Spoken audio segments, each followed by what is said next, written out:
The question of who is the greatest in the kingdom of heaven is the theme of our reflection.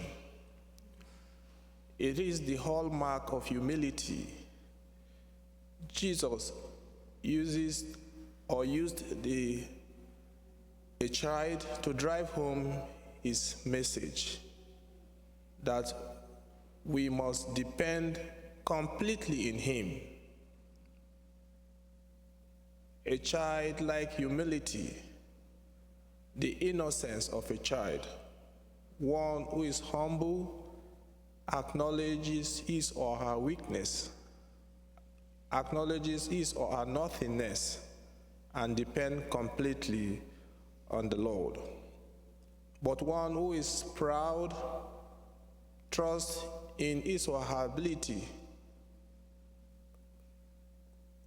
Jesus wants us to emulate him. He is the model of humility. He was born into a humble background. He lived a humble life. Out of humility, he was all things to all men. One who is humble is ready to serve.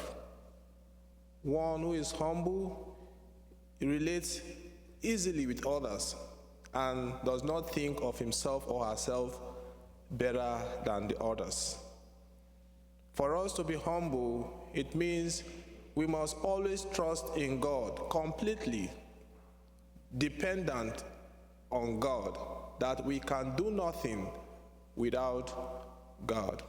So it is an important virtue, an important Christian virtue, to be humble. One who is humble does not pick offense easily. Even if he's angry, he lets things go that way. Like a child who never bears grudges.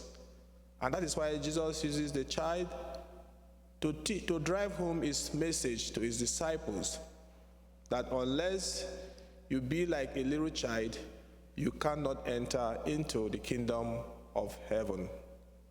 So we must emulate that virtue of humility as Christians. It's very important because we feel or we make ourselves nothing and make God something in our lives. One who is humble is quick to acknowledge his or her mistakes. One who is humble is quick to forgive. One who is humble is ready, is opened to serve. Out of humility, Jesus served. He served even his followers, though he was God, as Philippians would tell us, but he humbled himself and became like us in order to serve us. So we must emulate our Master, Jesus, and trust completely in God, our Creator. Out of humility, Jesus made himself food for us in the Eucharist, making himself all things to all men. He poured his life for us. We too must be ready in humility to pour our lives in the service of others.